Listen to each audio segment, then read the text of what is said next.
But before we get started, we really want to honor the space, the time that you all are taking out of your busy lives and schedules to join us today, and also just the importance of the conversation and information that will be shared for all our peoples and our nations, by starting off with a prayer. So please help me in welcoming Hazel Spottedbird, a case manager and victim advocate from Mescalero Violence Against Women program, to open the summit in prayer.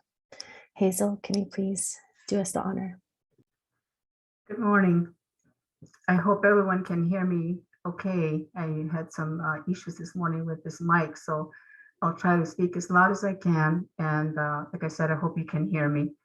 Again, I too welcome all of you to this very important summit.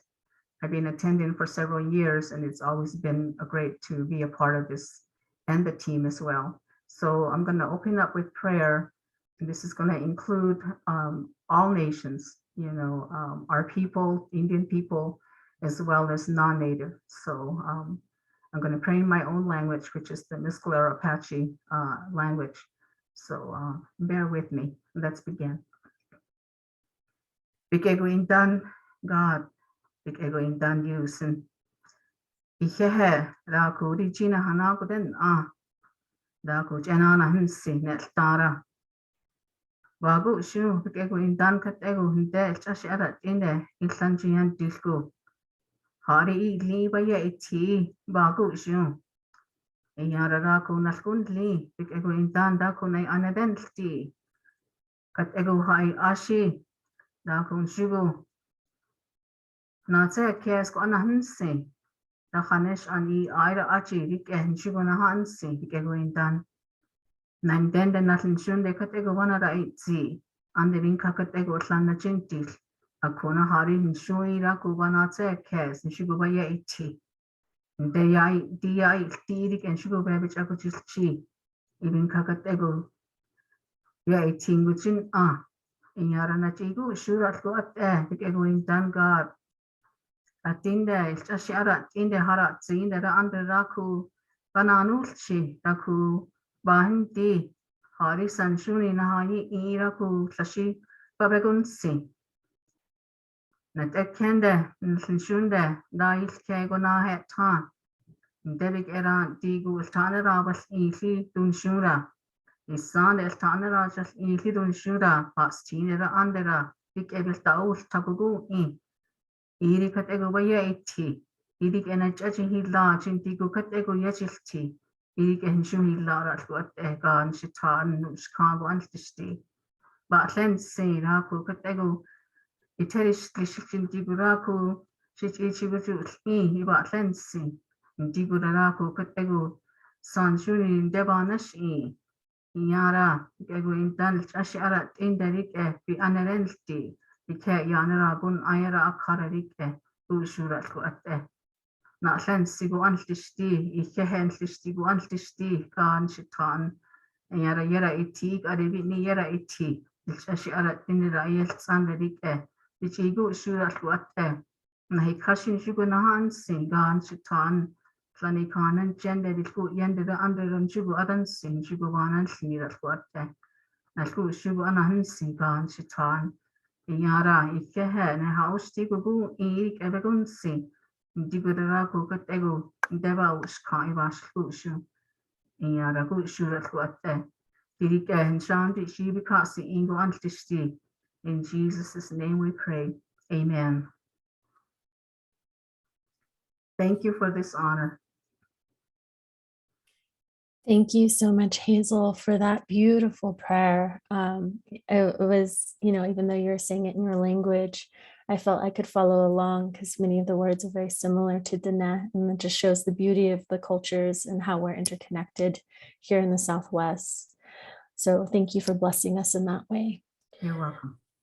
It's my pleasure now to introduce you to Paula Feathers, CEO of Kamama Consulting and chair of the Coalition to Stop Violence Against Native Women. Paula, you have the floor.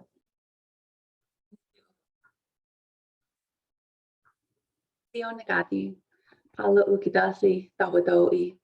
I am Pawnee and Cherokee. I was raised in Zuni. On behalf of the Coalition to Stop Violence Against Native Women, Wado, for setting time aside to be here, to listen, to learn, grow, and for acknowledging that you are a part of the solution to restore balance and wellness to our tribal communities.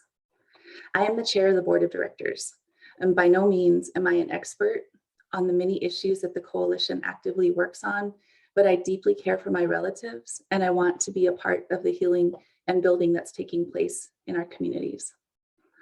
All of us have faced so much adversity, confusion, feelings of being disconnected, fatigue, weariness, and yet here we all are together, identifying ways that we can continue to contribute to ending cycles of violence in our communities.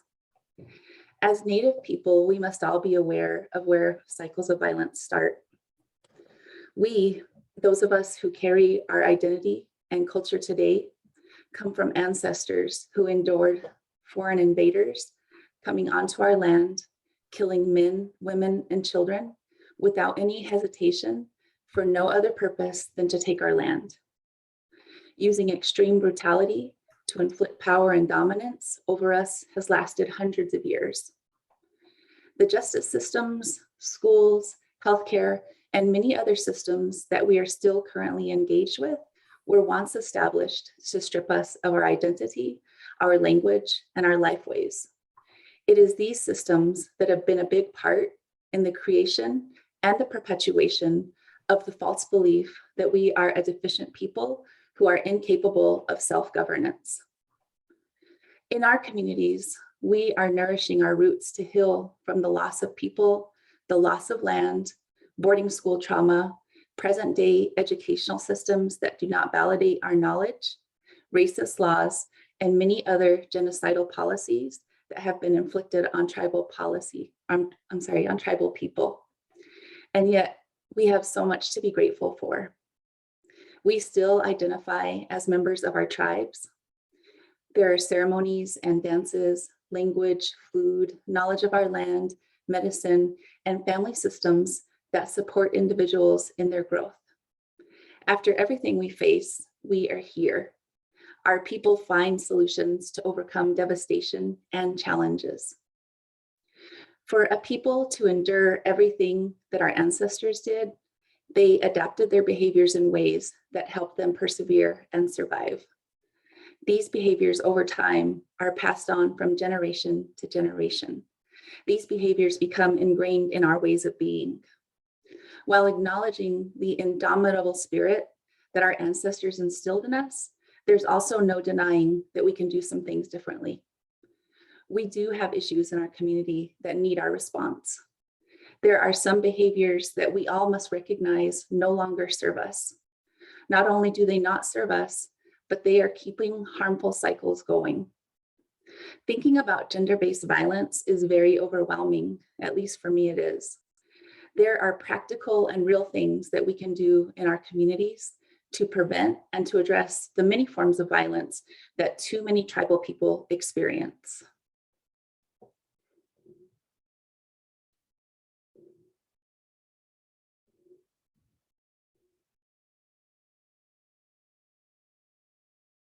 I'm going to share some simple yet meaningful behaviors that we can all do that will have a positive impact on us individually and the people that we have relationships with. As I share these with you, reflect on how you see yourself doing this with the people that you love and are in relationship with. The first thing that we can be aware of is how powerful feelings are. Our history and the constant racism that we have experienced have led to generations of people who are not comfortable with feelings, don't acknowledge feelings, and discourage others from feeling. This originally was not done because we're heartless or unfeeling people, but it helped us keep moving even when our hearts and souls were broken. It was a defense mechanism. Being able to sit with really unpleasant feelings and just feel them and allow ourselves to cry or sleep or whatever our bodies need as we experience them is crucial to our well-being. We need to realize that we have the strength and the courage to feel. It is also crucial to our children. We need to nurture them in ways that encourage them to feel, acknowledge their feelings, and not to act like things are okay when they're not. We need to do this with everyone that we interact with. The consequences of not being able to say what we are feeling, acknowledging that we feel that way, and working through those feelings is seen every single day in our tribal communities. This is one of the roots of violence, substance use, and self-harm. Another actionable behavior change that we can use to promote wellness is to be mindful that people can change and grow. For us individually, becoming self-aware of our behaviors is a starting point. Being able to reflect on who we are, who we want to be, and to find the support that we need to get there to help us change and grow is crucial. If we do not know how to do something, we can look to people and tools to help us. For example, I just talked about the need to encourage feelings in our tribal communities. If that's something that I haven't done or that I'm not used to doing, how can I just start doing it? When we think about changing and growing, we need to open ourselves to tools and resources that can help us do that. It might be therapy, reading, or observing other people who are good at it and asking them for guidance. As we change and grow, we may need to make apologies to people for our previous behavior. A genuine apology can be so healing to both the person giving the apology and the person receiving it. And along the lines of acknowledging feelings is the skill of validation. When you, a loved one, or someone that you have a relationship with has an experience that causes feelings or emotions, validating them is one of the greatest gifts that you can give them. Validation is when you openly listen to someone and then acknowledge that you heard them and that you support and understand why they feel the way that they do. This creates connection and belonging, two protective factors that are crucial to a person's well-being. As an example, a conversation could go two ways. Someone that you care shares with you that they feel betrayed. In scenario one, you listen and you acknowledge that you understand that they feel betrayed and that it's okay to be upset. This is an example of validation. In scenario two, you might tell them they don't really feel that way or the other person didn't really mean it and that they'll get over it. This is an example of how we can dismiss people and their feelings. If this keeps happening to the person that's sharing, they learn not to feel and that their experience doesn't matter. This breaks connection and belonging, making wellness for this person difficult. Another skill to practice is learning from mistakes. For generations and for many reasons, we as Native people have had to be very careful and guarded in our actions. This has contributed to many people in our communities being judgmental and critical of ourselves and other people. Many of us have not been nourished in the belief that mistakes are opportunities for growth. As we think about nourishing ourselves and our loved ones, roots, become aware of what you do when a mistake is made. Do you reflect on the mistake and think about what will be different next time? Do you think about how you can use these lessons in other parts of your life? Allowing ourselves and others to make mistakes and use those for learning opportunities is what nurtures people to take healthy risks and chances. It's how we grow. When we are so afraid of making a mistake and we worry about how this will be held against us, it becomes really difficult for people to branch out and be innovative. This causes people to not believe in themselves or the gifts that they have been blessed with. We stay stuck. Not only do we stay stuck, but we pass this cycle on to our family and the community and future generations. Along the lines of this are the use of guilt and shame as a way to teach people. Shame is one of the most harmful feelings that a person can experience. Shame too can lead to violence, substance use, and self-harm. If you ever find yourself using shame with yourself or with other people, you can begin healing by finding another way to respond. If you find yourself in that lonely state of shame, remember that it exists because of silence. Simply talking through what you are feeling with someone that you trust is an immediate way to free yourself of shame. Allowing people to make mistakes does not take away accountability for behaviors. It allows for reflection and identifying solutions to make amends when needed.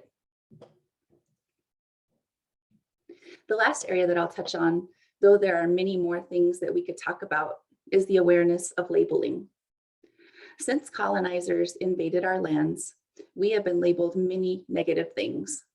This was done in an effort to dehumanize us and make it easier to get widespread support for the taking of our lands, our children, and our cultural identity. When we put labels on our own community members, we are continuing this harmful but effective dehumanizing behavior that tells our community and the labeled individuals that they are not valued. And when you are not valued, it doesn't matter what happens to you. Using language that honors a person, regardless of their circumstances, is something that we can all do to heal community. As you self-reflect, do the words that you use acknowledge a person's humanity? Speaking in this way takes awareness, efforts to learn about the different ways that we label people, and the humility to be corrected as we are learning. We, Native people, are at a different point in the journey that we share with our ancestors, and it's crucial for our well-being and those that come after us that we again adapt our behavior. This is within each individual's ability and can have amazing effects throughout our community. I chose to focus on the things that we can do right now to create positive change, but I am in no way dismissing any of the other social change that needs to happen. If enough people realize the difference that they can make through small, doable behavior changes, this will enable more of us to have the fortitude to do the really big things. I'm especially grateful to the people who work to address domestic violence, intimate partner violence, sexual assault, and human trafficking. The emotional toll that this work puts on all of the professionals who dedicate themselves to breaking cycles of gender violence is heavy. You are a deeply caring and feeling people who make a world of difference in the lives of our relatives who need your services. Often we have no idea of the pain and sadness that you experience because you carry this alone to honor your commitment of confidentiality to those that you serve. You give so much of yourself to create hope and growth for others.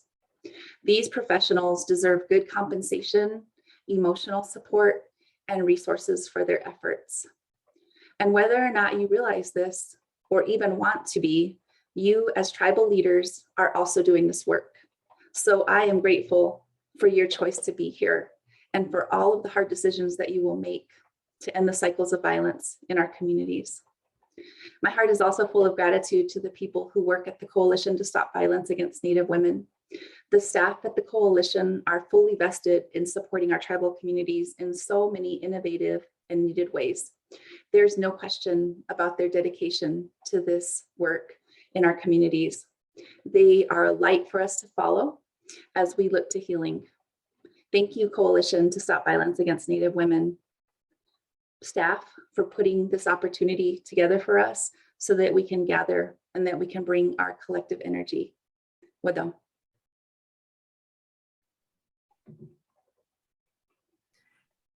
Thank you so much for that beautiful presentation, Paula. It really goes to show how being a good relative and all those teachings that are wrapped up in that really is the seed from which meaningful and effective resistance and healing can grow.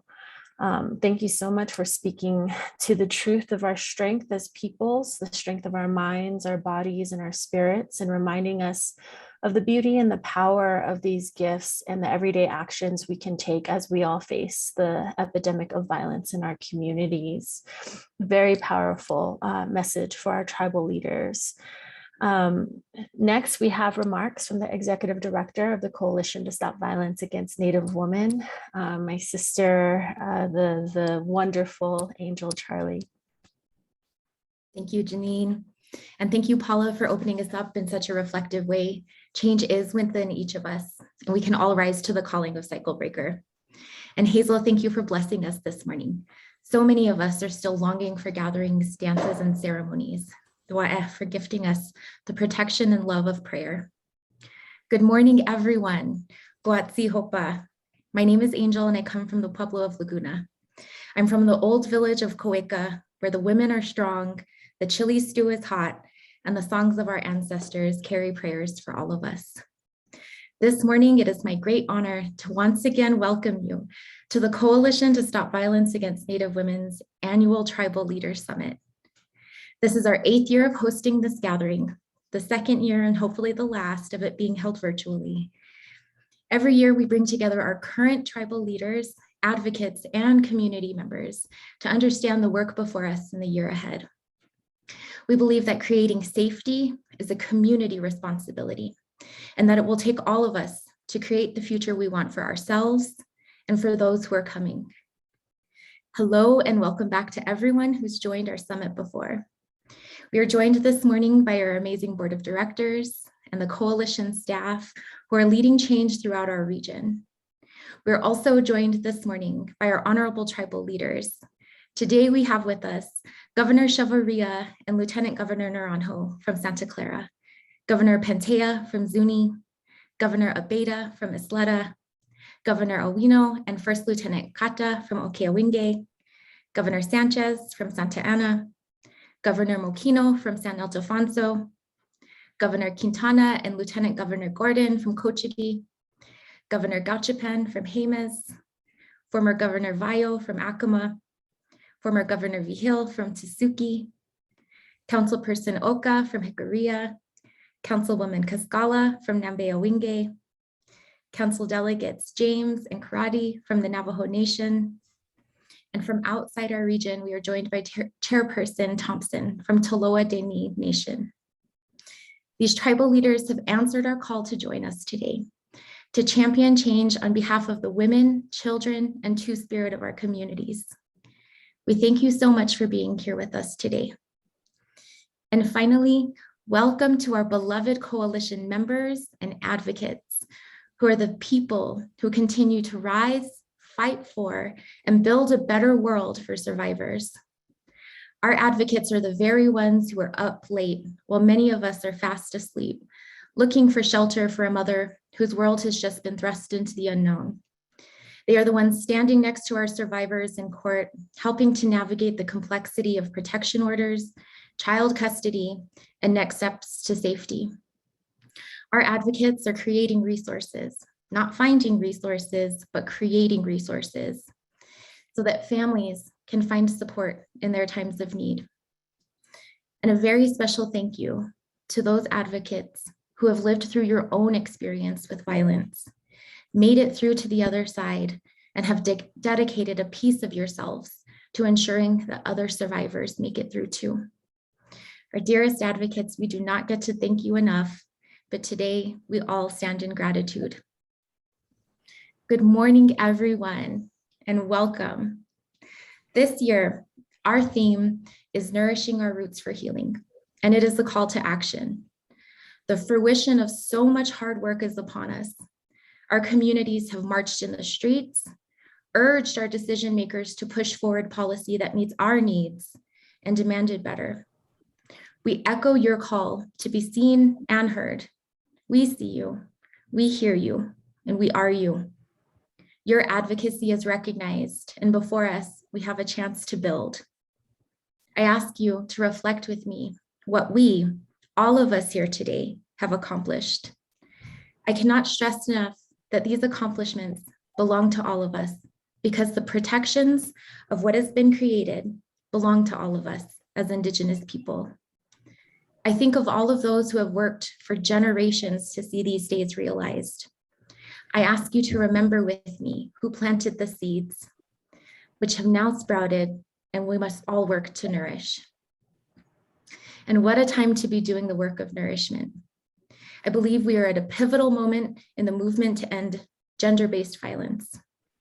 Just 2 weeks ago, President Joe Biden signed into law the long overdue reauthorization of the Violence Against Women Act, whereby expanding tribal oversight and with it, opportunity for our tribal nations.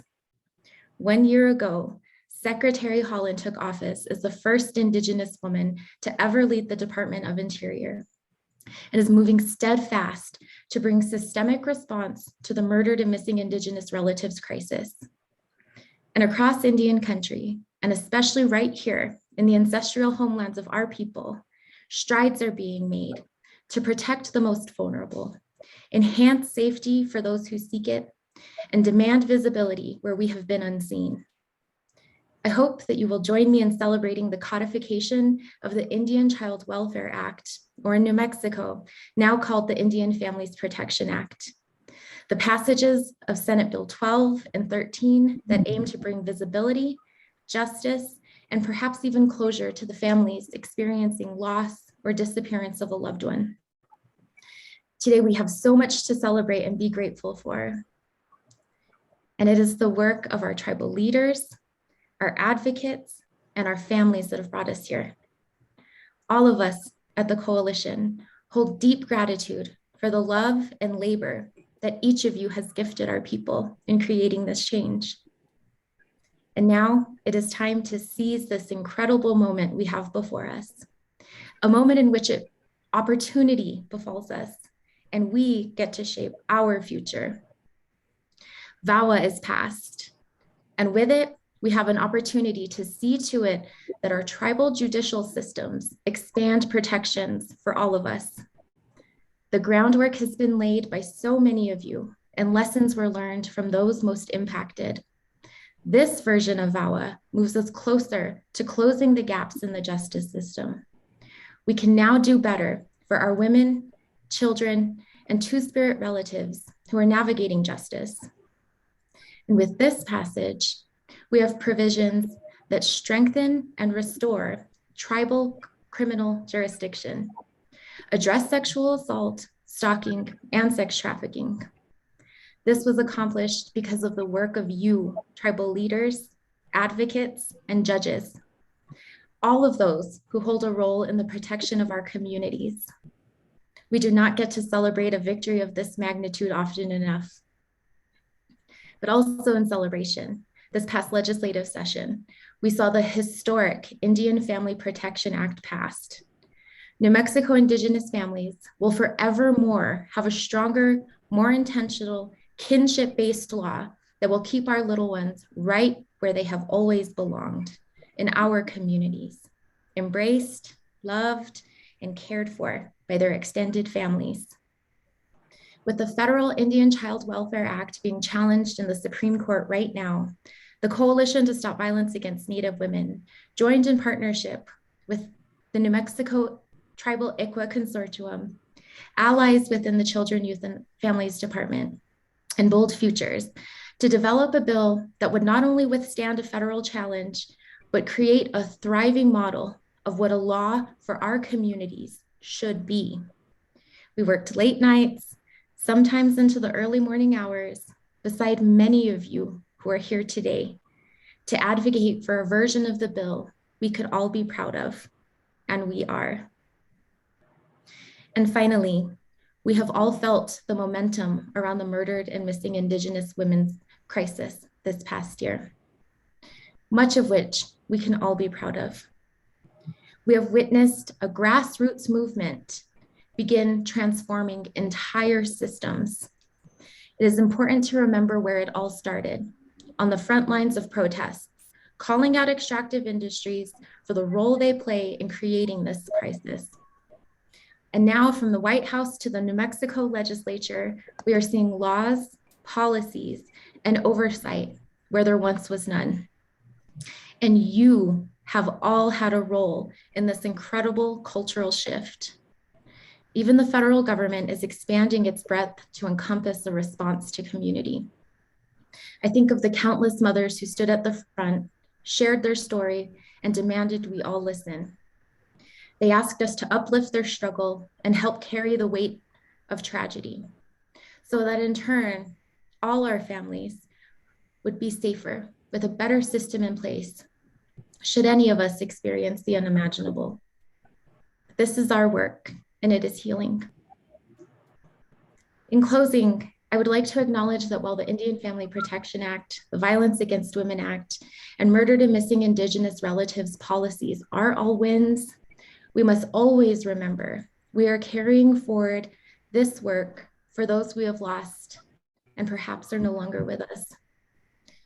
We hope that the children of forced removals and their legacy are healed through nourishing connection and place in community, that the lost loved ones of MMIW and their families are healed by nourishing the justice work being outlined in policy, and that survivors of violence who are lost find their way toward healing through VAWA.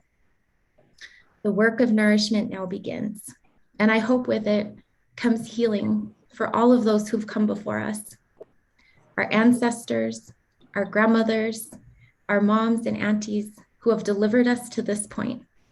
Today we honor them in the promise that we will continue to nourish the roots of the seeds they have planted. We will heal for them. Thank you and welcome to the 8th Annual Tribal Leaders Summit. Thank you so much for those powerful remarks, my dear sister Angel. And thank you for holding up our tribal leaders that are present and the tireless advocates and survivors whose dedication and strength makes progress possible.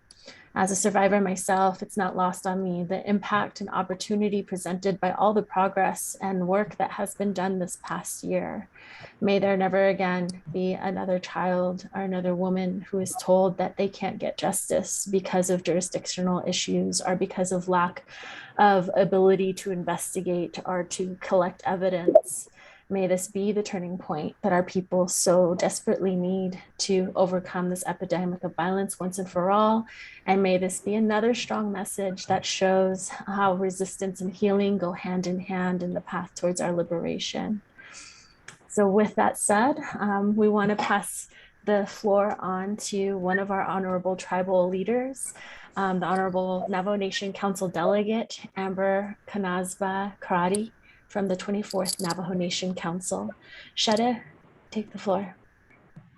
Oh, yeah, thank you, Sabeja. I appreciate the time, the opportunity, the energy, and the holy ones blessing us today here in the Albuquerque area with a light female moisture that not only cleanses and purifies the work that we're doing, but also continues to connect us to our Mother Earth, our Father Sky, and in the time of the changing season where spring is upon us, that we know this is the time for us to whisper into our seeds and let them know our dreams for the future and how they will nourish us and how the seeds reflect Grandma's teaching in that many moons ago, she did not know who we were or what we would become, but she prayed for us.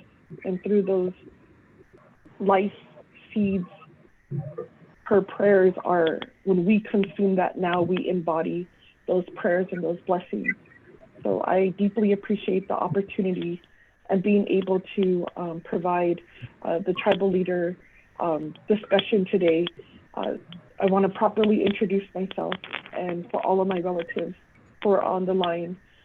We recognize not only our kinship together, our shared histories, and sometimes the trauma that weaves throughout our story, but we also come in celebration for our children and to thrive in our communities so that we're here today. So I'm very proud to say, Sheikh Ya'ani Nishle, from the Ice Age or Viking people, Deschini Deshache, or Bilagana Deshanale, and those are from the potato people of Ireland. Sheikh Amber Kanazbah Crotty Yinisha, so I come from the foothills of the Trishkai Mountain, what is now considered the Four Corners area, where family of the Fosters and the Bryants, but of the Kitlachini and Kia'ani clans. From there, I'm a mother, I'm an auntie, I'm a grandmother, sometimes a Girl Scout troop leader, but most importantly, I embody the teachings and of our changing woman and how we want to move forward. I just want to remind everyone that in the scope of how we come together, if we can mute our lines and if the facilitators can help mute the lines. I am hearing some feedback on my end, and I just want to make sure that as we move forward in this discussion, if that is not an issue for anyone else.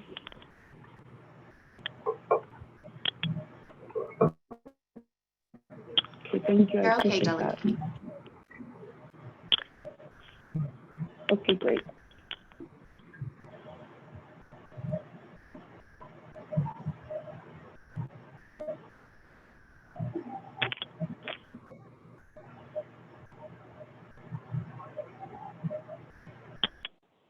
So how words are transmitted, especially during this time of COVID, so we could take precautions in using this energy, this electric energy. We also know in our teachings that we have to balance out how we communicate using electricity and the lightning energy. And so at times it's important for us to understand the role that we contribute and the energy that we contribute to the conversation.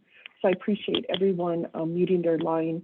And it's been a long journey for, I always consider myself a Gen X, where in school, like many others on the call, I thought participating in an Oregon Trail was the best thing, or on my Atari. So I want to just ask for everyone's patience while we navigate through this time. But back to in terms of the leadership and how we come together. So we mentioned that we come from a people of a long legacy and history of not only sorrow, but also of songs and resilience. And as we cross the Rio Grande into Albuquerque, or ancestral lands of the Tewa and our Pueblo relatives, we're reminded of those relatives who made that journey over 150 years ago through forced disbursement of the people from their land, from the plants, from their relatives and kinship. And what that meant to lose our family members who were swept down, the river, and also in terms of our loved ones who were lost to individuals who plucked them from the long walk and took them up to Santa Fe. And as this year, as we celebrate reconnecting with those families who have been lost, who have been taken, and reconnecting, that truly means that in the spirit of kinship, we reach out to one another and try to work together as tribal leadership. What we understand from our colonial powers and the power of the treaty and what it states for Navajo, what that stated in that treaty to come back home, it took away the power and authority of our monarchs, where then the treaty identified that it would be Navajo men who would make decisions on our behalf, that Navajo men who did not have connections to our clans would then be responsible for making decisions for our communities, and that it would be Navajo men then who would have the authority to come together collectively and make decisions. Now, what this has created, not only in terms of leadership and what the treaty has done to our people, it also created a huge imbalance in terms of power and authority and of agency in our communities. How can a community that has century generations of teaching from our changing woman who protected her Navajo people and provided life, provided the value of childbirth, who provided the value of ceremonies for protection, were now discounted in the Treaty of 1868. And so as we reclaim that power and reassert ourselves in the communities, we also look at what has that treaty inflicted on our people. And what that created was no longer this autonomy to restore order or balance in our kinship, in our groups, in our villages, in our towns, but it took that authority away and placed it with someone else. And that was with our colonial powers who wanted and ultimately wanted the people to disappear. And so as we build up and look at the history of our tribal courts, the history of law enforcement in our communities, how public laws affect us, how federal laws affect Navajo nations, the Navajo Nation, the Pueblo nations, the Apache nations, and all of those who surround our areas to really disenfranchise how we can protect our people. And the voice and the role that the clan mothers play, that the families play, and that how do we keep those leaders who were identified accountable to the people. And so what we're seeing now is not only a re-examination of that treaty, the obligation that our federal partners have in terms of keeping us protected, keeping bad white men out of our communities, how they are to provide education, how are they able to provide agriculture resources, and compound that with what we have been severely under-resourced for generations. This creates a scarcity mindset. And so at times tribal leadership then is put in a place and a predicament where then we have come and fight for what little federal funding comes down the pipeline for our tribes, for our pueblos, and for our villages. And if we could step back and look and re-examine and come together collectively to say, my people are hurting, your people are hurting, we are interrelated, our clans have combined.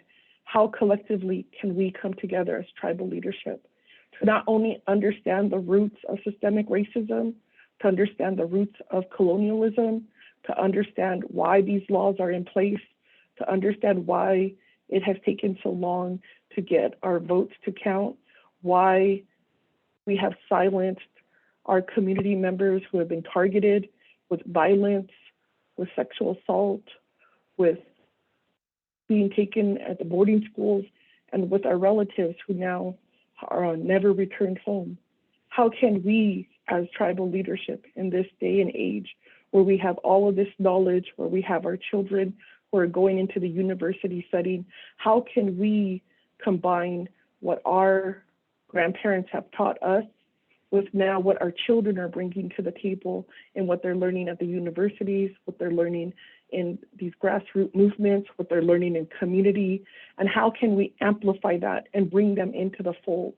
And so for today's discussion and talk, I wanted to bring in how as a tribal leader, it's important not only to show up in these conversations with all of our lovely advocates who are on the line, with all of our pending busy schedule, because something that hurt my heart was at a tribal consultation 2 weeks ago with the U.S. Department of Justice, their tribal liaison, prefacing our time and opportunity as tribal leaders to talk about the violence in our communities, to talk about what resources are needed, to talk about how can we interconnect with the other federal partners when it comes to President Biden's executive order, that at this time and at this energy where everything we had fought so hard for, to state, tribal leaders,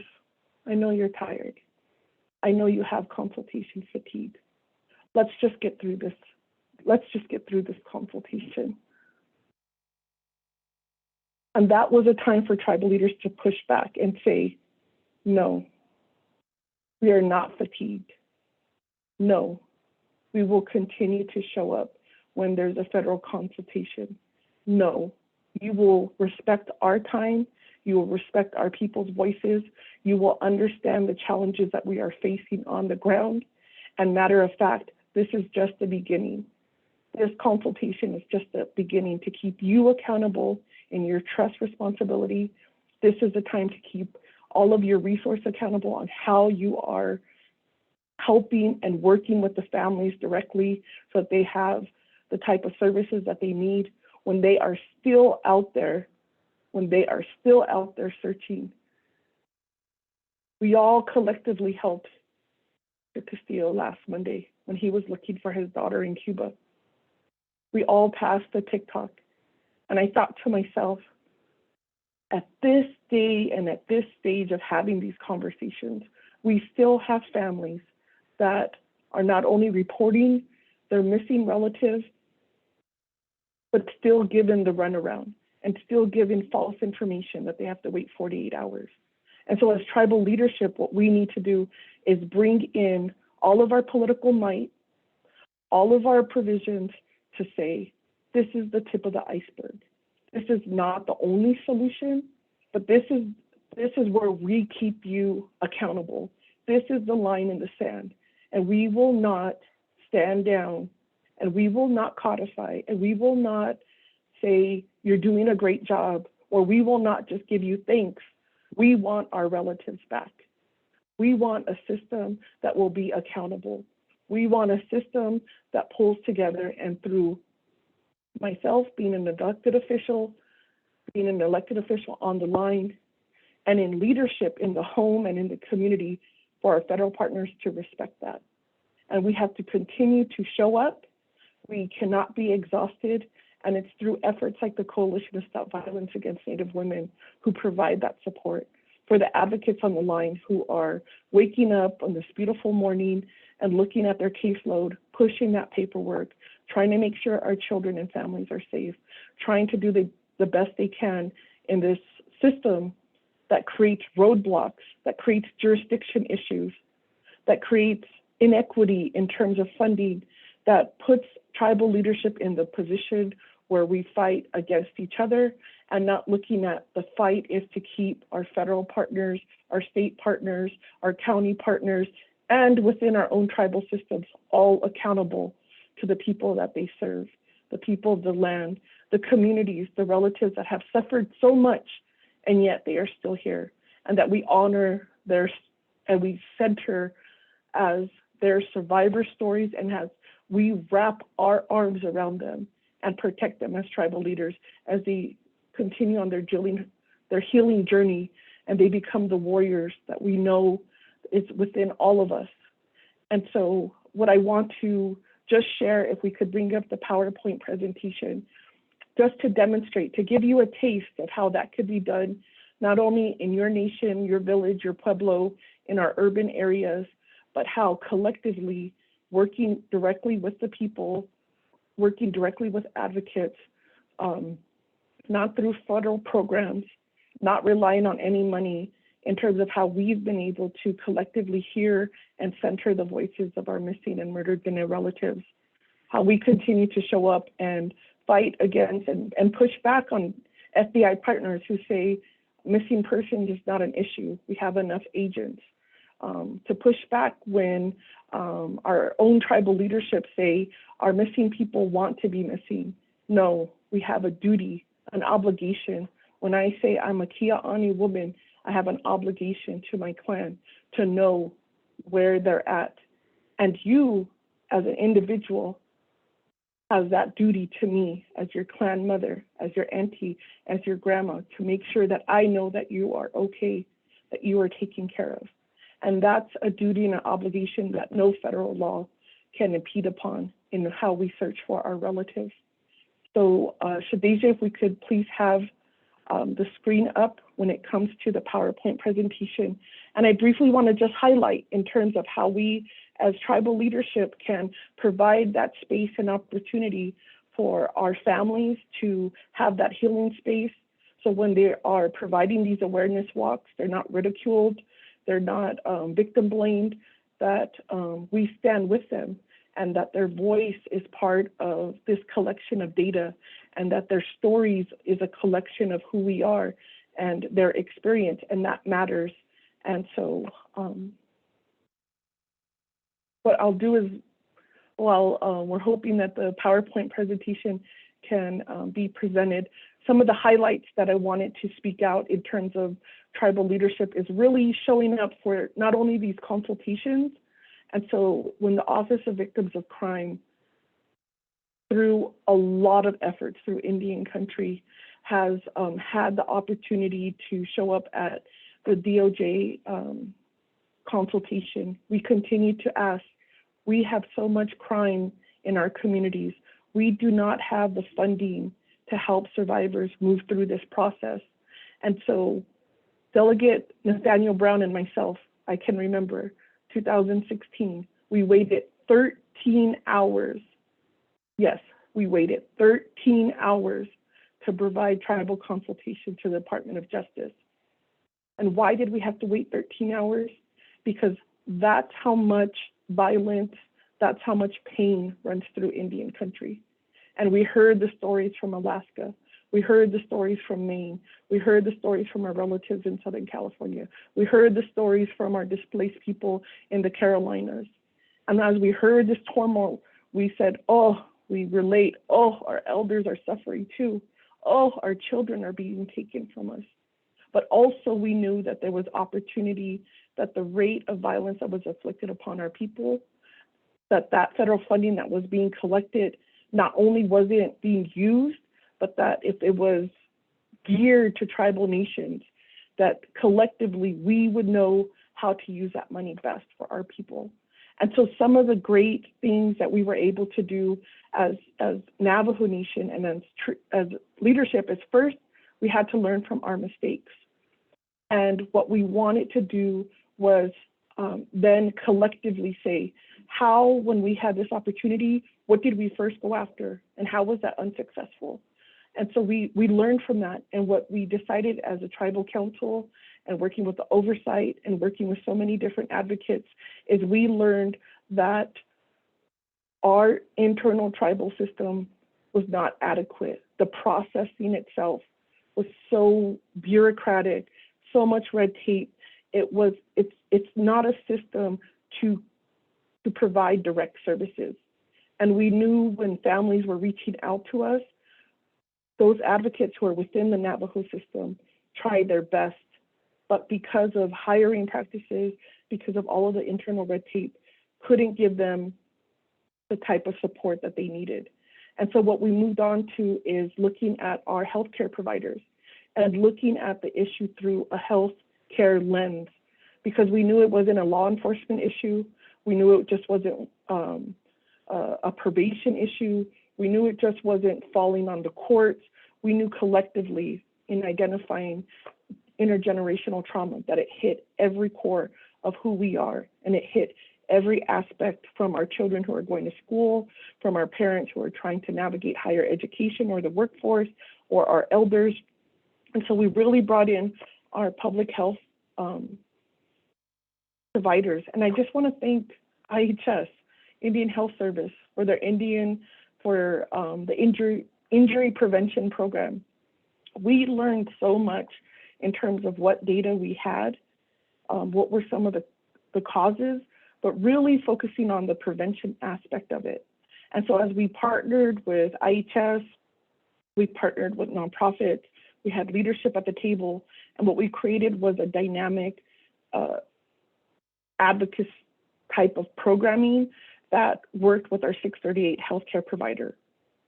So Navajo Nation, we designated our Utah Navajo health systems to apply on our behalf. We designated this entity that had the capacity, that had just been awarded and honored by their local FBI director for how their advocates are involved with the families, how the advocates play a part in making their wraparound service.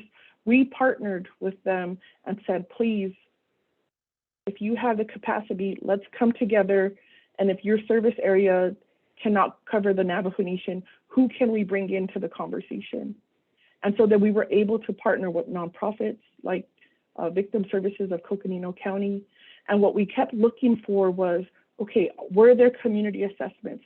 How can we build up the system using data, using decision-making but also looking at the stories and what we're hearing from the ground, so that it wasn't a top-down approach, but it really was a collection of all of the voices, and we had to create the space. And at times it wasn't where tribal leadership just went in and said, this is the way we want it, because we don't have the experience or the professional support to sometimes make those decisions. And that's why we have to call in our relatives to make sure that you who are on the ground are providing that. And so we were able to designate that. And this year, as we kick off, we're expanding not only advocate services, but now we have the opportunity to really focus in on what does transitional housing look like? When we have unsheltered relatives and they become vulnerable and they're targeted, how can we prevent those families, that individual, from being part of the system? How can we prevent the violence that is not only being perpetrated against by non-Navajos or non-natives, but by ourselves? How can we go and have these strong conversations about, as relatives, why are we the ones hurting each other? Why are the violence rates so high? And why then, when we talk about sexual assault and when we talk about child sexual assault, what do we need to do as a nation? What do we need to do as a village? What do we need to do as a pueblo to then unveil and let you know that we can move forward through laws, policies, and procedures? And so for all of the tribal leadership who are on the call, I just offer and continue to offer, let's continue to collaborate. We work with your advocates, we work with your programs. Let's no longer fight for the limited federal funds, but let's know that if we create the space and the advocacy and the protection, that will benefit our people and our children. So yeah, I just want to thank the coalition for allowing me to provide this opportunity.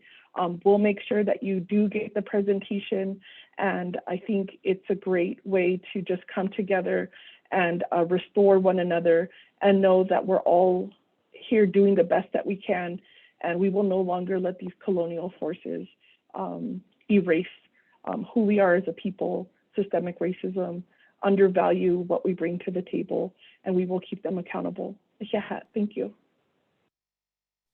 Oh, Janene, thank you so much. I want to personally thank you for all of your dedication and how you work tirelessly to advance these solutions. I also want to acknowledge how beautiful it was that you brought in some of our traditional teachings around the sacred responsibilities to honor and protect life, because it was very evident throughout your whole presentation how much that guides you in your work.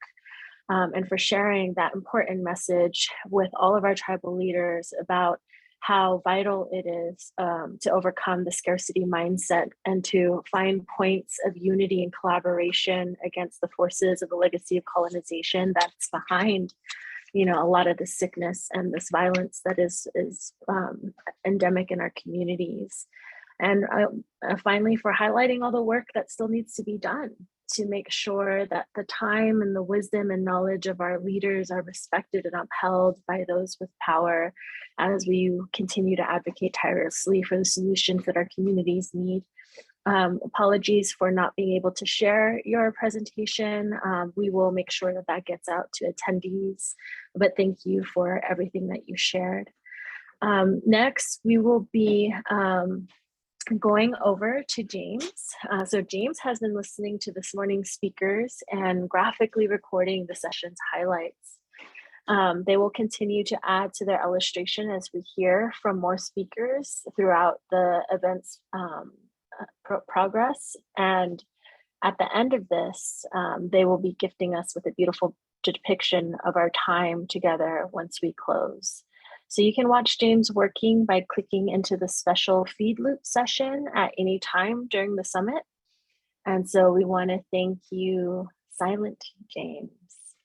You can see what's being created right now. It's beautiful.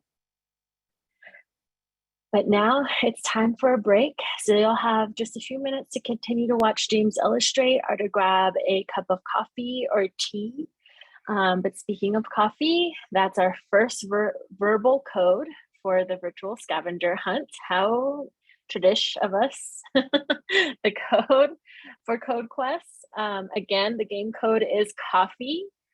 So for those of you who will be playing with us throughout the sessions, please use that and collect your points.